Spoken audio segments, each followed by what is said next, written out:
Report on the nature and characteristics of Prince Stolas, including commentary upon the source materials used for research thereupon.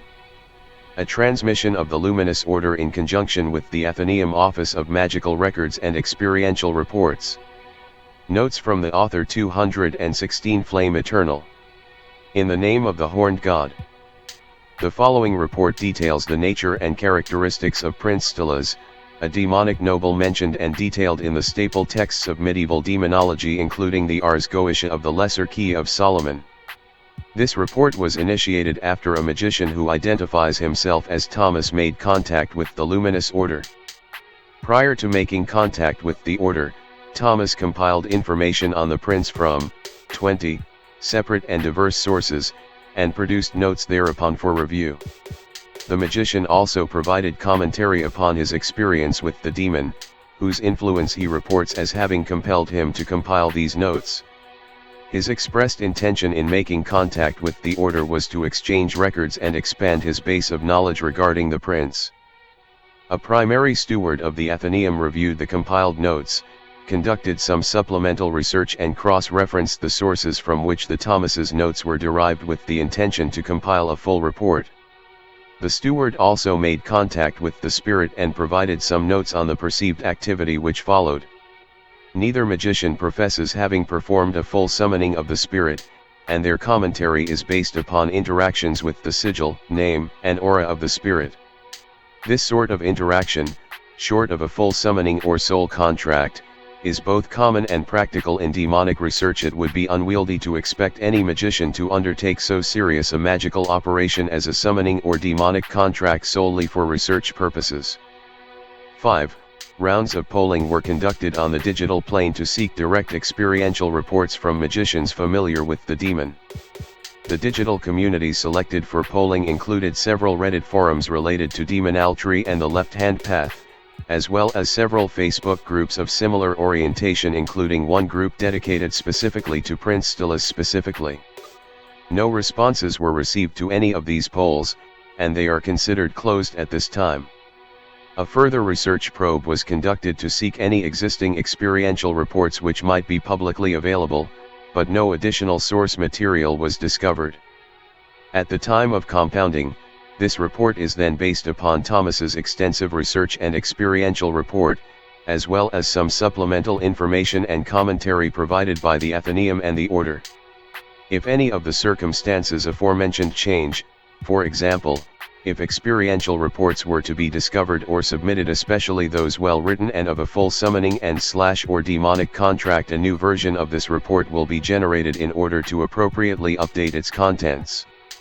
It is worth noting that all reports are not unconditionally published. This to say spurious or clearly absurd reports will not be treated in the same manner as coherent and veritable reports presented in poised and appropriate manner. This method of publication will retain the structural harmony of both this and the future documents while still creating a simple and accessible central file of information regarding the demon.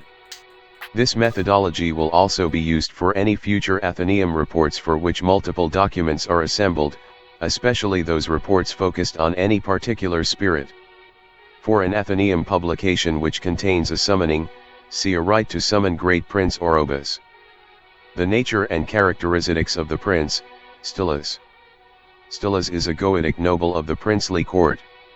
Alternate formulations of the prince's name include Stomas, Stopas, Stolos, and Stolas. One source also gives the names Strath and Stolas, though the researcher indicates that the source was translated into English from another language. Stolas will be maintained as the default spelling for purposes of this report. The magician may attempt different pronunciations as desired, though the longest held standard is expected to be most effective. The demon is known to command 26 legions or 173,316 demons, per the indication given in the medieval grimoires that a demonic legion is comprised of 6,666 units. One source out of 20, disagreed on the number of spirits which comprise a legion, and was the only source that gave any commentary on this subject.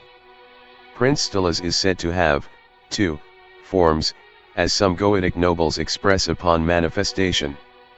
For these spirits, neither form can be said to be primary. The first form is generally more fearsome, while the second form is described as comely or pleasing in the primary grimoires. These texts imply a benefit or necessity to request or compel certain spirits to their angelic/pseudo-angelic second forms, but what this benefit actually is not elucidated.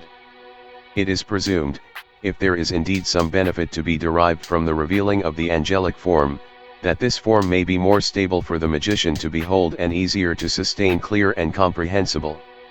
Conversation with. The first form is likened to an owl, or sometimes to a black bird such as a crow or raven. The avian form is consistently described as having comparatively long legs for the apparent variety of bird which appears. These are described in one source as heron legs, and this is consistent with illustrations of the spirit current and historical. The second form takes the likeness of a winged sapien male having dark, curly hair and brilliant blue eyes, at least superficially similar to illustrations of Duke Astaroth or King Paimon. Unlike some of the demonic nobles who must be compelled forcibly to adopt their angelic forms, Stolas apparently adopts his angelic form freely after establishing rapport with the magician. One source, whose translation was interpreted from Chinese by Thomas, reports the prince as having the form of a crowned dragonfly.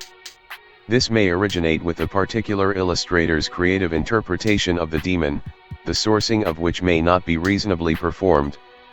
The Chinese source was derived from a search of the characters which phonetically approximate the word Goetia, as Ge-yet. The princely court of the Goetia is ruled by Jove/Jupiter, and the Sephiroth Chesed. The prince's rulership is indicated consistently across the diverse sources, who consistently declare dark blue and cedar as the color and incense correspondences for the demon. The 4s of the minor arcana are given as correspondence cards, though two sources also attribute the 10 of Pentacles and 10 of Cups respectively. These correspondences are sufficiently harmonious with other indications attributed to the demon. The direction of east is given as a correspondence in one source, but this is not explained or justified in the same source. A separate source reports that the demon is ruled by a Maimon, who is noted in the primary grimoires to have rulership over the eastern cardinal, so this correspondence appears to be sufficiently sourced despite some texts stated after the Lesser Key and Pseudomonarchia which correspond to Maimon's rulership to south. The sources are extremely consistent regarding Prince Stolas' personality. His good nature is noted consistently from antiquity through to modernity. One source goes as far as to say the demon cannot feel evil, but this source is apparently translated from Chinese and it is not clear how precise the phrasing of this statement is intended to be read. The phrase cannot feel may translate, approximately, to suggest the spirit does not abide evil, but may also indicate does not understand evil. The difference in outcome for these two interpretations is considerable and should be noted. We will assume the spirit does not abide evil, as this is consistent with the characterization of the princes in the Lesser Key. More than half are specifically noted to be good or otherwise agreeable in nature. The texts do not define what makes a demon good, but the modern texts describe a peaceful and gentle nature. The aforementioned indications that Prince Stolas freely reveals and adopts his angelic form appear to corroborate this. If the agreeability above described may be used to make further inferences about this spirit, the prince is presumed to be comparatively responsive to contact and amenable to summoning. It is also presumed that sustained and comprehensible communication with the demon may be easier than average, and that the psychic load of the demon's aura may be more manageable than some of his peers. The demon is not mentioned to be duplicitous, and the Lesser Key does not mention any eccentricities or vices of the spirit's personality. One source mentions that the prince's influence may compel pleasure, laziness, and debauchery, which is consistent with the Klapothic Gamchikot, the husk of Chesed, whose devourers compel the waste of energy in all forms. A majority of the modern sources indicate that Prince Stolas is diurnal, which is stated in some modern systems of conjury to be rare. This may be partially corroborated by the Keys of Solomon, as princes are noted to have comparatively minimal summoning requirements as compared to the other Goetic courts, which must be summoned at certain times of day and under specific conditions. Because the sources which attest the diurnality and nocturnality of certain spirits are modern but somewhat unclear in their provenience, it is difficult to determine if Stolas' agreeability is owed more to either his court or to his purported diurnality, and it is also possible that both factors, should his purported diurnality be sourced or verified, contribute to his apparent positive nature equally. It is worth noting here that S. L. MacGregor's book of Abram Ellen the Mage describes the binding of a Maimon Stolas' purported overlord to act only during a narrow band of hours in the morning. This may also relate to or account for the prince's diurnality. The Prince Stolas is noted for his particular focus on intellectual cultivation as compared to the other princes, who more often bestow nuanced charm or charisma to the magician. He provides instruction in astronomy, the arts, and the operative sciences of antiquity, herbology and gemology specifically. Note that the arts is separate from the operative sciences. These are, to the medieval authors, discrete disciplines. Because some demons are mentioned in these texts to specifically instruct in the liberal arts, it is presumed that there is an implied distinction even within the arts. For this reason, it is presumed that the instruction Prince Stolas provides is related to the arrangement of harmony, more likely the musical and visual arts, than to the other various liberal arts such as writing, oration, or psychoanalysis, though it is always possible the demon would demonstrate unexpected or diverse talents. Astronomy, however, is most consistently noted as the prince's primary area of interest and expertise. A narrative of Stolas' role as celestial navigator for the rebellion during the War of Heaven is found and referenced throughout the modern sources. It is not known if this story comes from the Kabbalistic extra-canon, or from experiential reporting, or if it is simply a recent artistic musing inspired by the demon, but it occurs routinely in the readily available contemporary literature about the demon. The narrative portrays Prince Stolas as perhaps more gentle than some of his demonic peers, with his devotion primarily given still to the mapping and navigating of the stars, but offering this passion to the rebellion. While Prince Stolas' good nature is consistently attested, several sources take care to remind the reader that the prince is still a demon and accordingly should be approached with caution. While the operations of the princes are not generally documented to present significant obstacles or hardships to the summoner to the same extent as the other Goetic courts, it is anticipated that the demonic energy offered by the prince is still either demanding and/or unstable in the manner that is to be expected, should a full summoning be performed. Ands and salutations are given in broken Latin, and appear in 2 sources. These indications are presumed to have been sourced from S. Connolly, prior to whom ands were not a commonplace practice among demonaltrists or in white magic. The closest analogous process would be mantras, and the order of strength of invocation attained by mantras is not generally regarded as sufficient to call forth a high-ranking demon. Indications of note discovered in the course of research. 3. Indications of note, not directly related to the prince but still of potential value for consideration, were discovered in the course of cross-referencing the 20 sources provided for this report. These are: 1. A stola is a type of tunic, roughly equivalent to a Roman toga but made from woolen fabric. The stola is a feminine garment, but was also sometimes worn by certain men under Roman rule. The wearing of a stola by a man indicated a semi-specific, low, social status. This may relate to the Scandinavian seer, a form of shamanism practiced by women and androgyne men which also included low black magic and whose practitioners were ascribed a low social status. Given the variety of pronunciations given for the prince's name, this is not presumed to provide direct indications regarding the nature or characteristics of the demon, but was nonetheless determined worthy of this brief inclusion. 2. Corvus or the Raven is a constellation in the southern celestial hemisphere. It consists of 4 easily identifiable celestial bodies, the brightest of which is a blue giant approximately 4 times the mass of Sol. Both the number of stars and the color of their fire, if this was standardized by the publishing of the keys, are, or could be, need correspondences with the prince's Jovian alignment. 2 regular meteor showers visible from Earth originate in the constellation. 3 Stolas is a genus of leaf beetle first taxonomized in the 1750s Common Era and substantially elaborated in the 1850s. The tarsal formula, configuration of limb components, for leaf beetles appears to follow a 4-4-4 formula, meaning that 4 tarsal components are visible on each of the insect's limb sets. While this may be reasonably contrived to identify or derive another Chesid correspondence, the number 4, technically the beetle's tarsal formula, is actually 5-5-5 including an interior component which is not visible without dissecting the insect.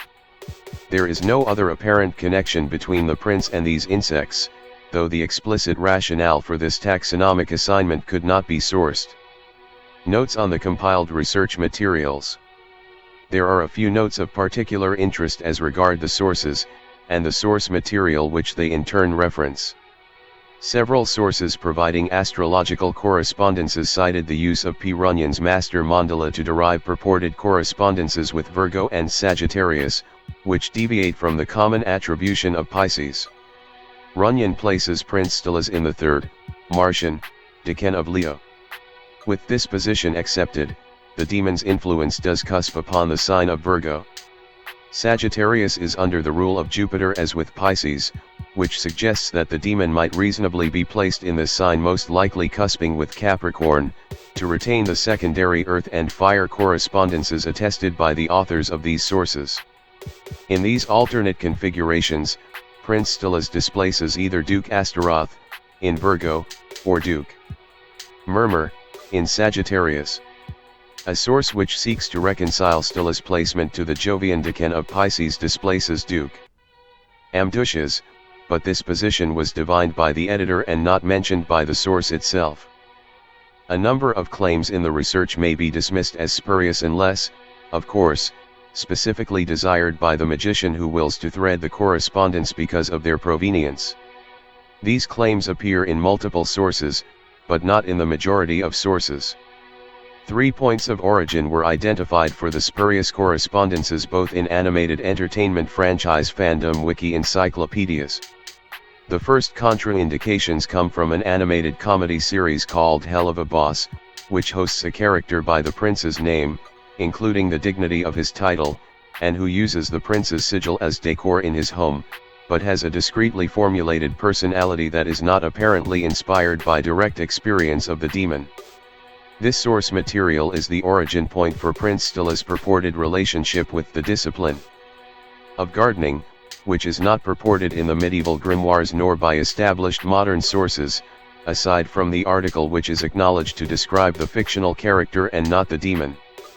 It is presumed that this information made its way into impacted sources by a non-native user of English, or a party who was otherwise unable to differentiate the cartoon character from the established spirit and integrated knowledge of the character into their understanding of the demon. The same occurs with the claim that Prince Stolas is pacifistic, while the good nature of the princes is attested even by Solomon's scribe.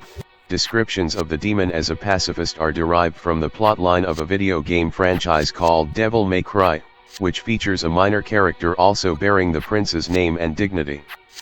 The demon is also depicted in a video game called Castlevania, Aria of Sorrow, and is rendered to precisely resemble the primary illustration of the spirit, as it appears in the Dictionnaire Infernale. The character based upon Stolas is encountered only as a combat enemy, which uniquely is capable of summoning lesser enemies, animated skeletons donning armor and holding weapons, to defend itself against the protagonist. Within the game itself, this is an exceptionally powerful non-boss enemy only encountered just before the final battle of the narrative.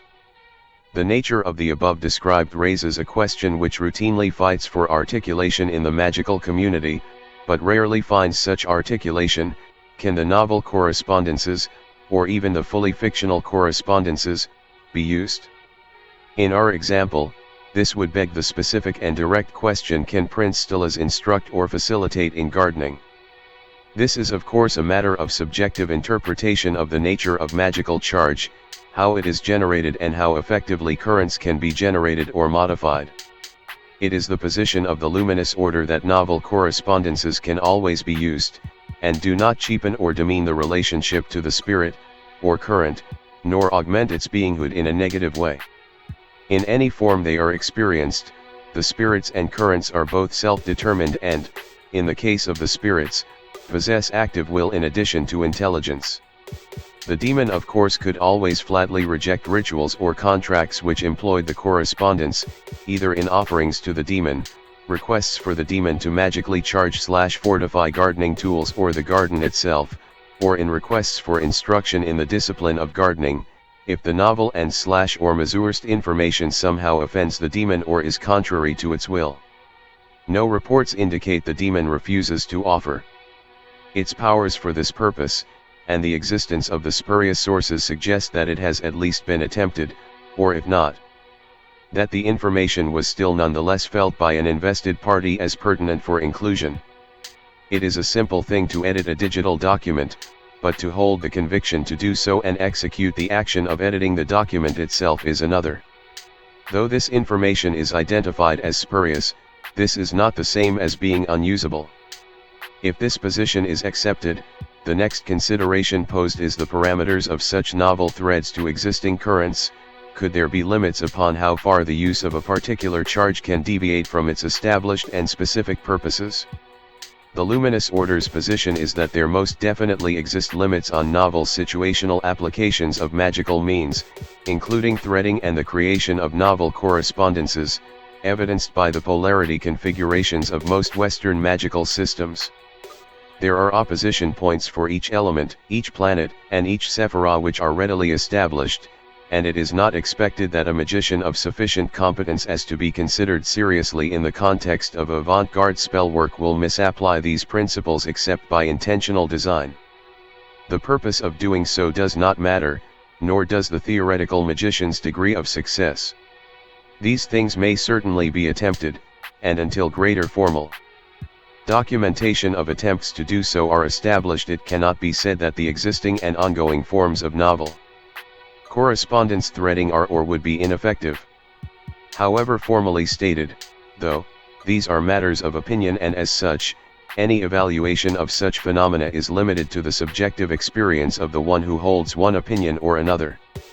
The specific example herein, of Prince Stolas' novel thread to the discipline of gardening, raises some interesting considerations within the context of this larger question regarding novel threads. Neither Prince Stolas, nor any of the Goetic princes, are mentioned as knowledgeable in, using the language of Solomon's scribe directly, herbs, but a number of other demons are specifically indicated for this purpose. This could suggest that the Jovian ray and its spirits are not suitable, or capable, of instruction or assistance in herbalism, but only passively so. The text does not affirm, of any spirit, that any demand or request of the magician may be flatly refused. Therefore, with a liberal interpretation of the source texts applied to the question at hand, it is at least possible to experiment with these novel correspondences without the expectation of failure or calamity.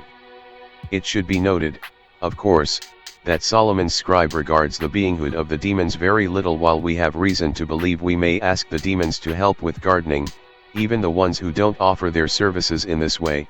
This does not tell us that every demon will accept every parameter of every pact or contract, simply on the basis of their own individual whims. Again, the only way to determine such things will be through well-documented research, which is the primary goal of the Athenaeum. Do what thou wilt shall be the whole of the law, love is the law. Observations from direct research. A steward of the Athenaeum, associated with the luminous order, made contact with the spirit on several occasions 2 times, separated by a space of approximately 9 months. The spirit did not make compelling appearance, but an aura detected while communing with the spirit was observed somewhat consistently. The spirit presented a manner consistent with Prince Citrai and Prince Orobas, making its presence known without any form of imposition upon the mind of the magician or the ether of the immediate space. No calamity or paranormal expression accompanied or followed meditation upon the spirit, and the spirit did not initiate or bid for more interaction. The spirit presents as self-sufficient and does not engage in any apparent form of psychological manipulation or trickery. If inferences may be made from the researcher's prior experience, Stolas may be expected to have a light and agreeable nature, but require payment in the form of complex psychic distress, as was encountered with Prince Citrai. The demon seemed to feed on the sigh of the conjurer, with a strong emotional component to the depletion. The depletion, though severe and obviously the activity of the demon as the 9-month contract was coming to an unambiguous close, was manageable, especially bearing in mind that the demon was taking its payment. The gains of the contract were pyrrhic, this is to say they were important but not gratifying. Stolas is expected, then, to provide structured guidance, but to require considerable work and a certain requisite fortitude of emotional strength in order that the conjurer might successfully endure the sigh load of the prince. It should be noted that princes, despite their apparent agreeableness, are not generally recommended as first choices for novice conjurers, because of their high rank. Recall that princes, corresponding to Chesed, may be considered of a higher rank even than the demonic kings. If not to speak of their title, this less dense nature may also account for the subtlety of the princes, this to say that detecting their presence and communing with the spirit may be difficult for the magician if they are not exceptionally talented in this regard. For more on discernment between spirits and one's own stream of consciousness, see several Athenaeum publications regarding this discipline. Do what thou wilt shall be the whole of the law, love is the law. This material was compounded and distributed in conjunction with the Athenaeum, an institution working in conjunction with the Luminous Order Loop 3. It may be freely distributed provided its contents are not augmented or truncated, especially in such situations where either this message or the star of the Athenaeum would be disturbed. Contact may be made at luminousorder3@gmail.com. luminousorder3@gmail.com. We continuously strive for academic rigor in discussing the nature of the subtle forces, and what they may do.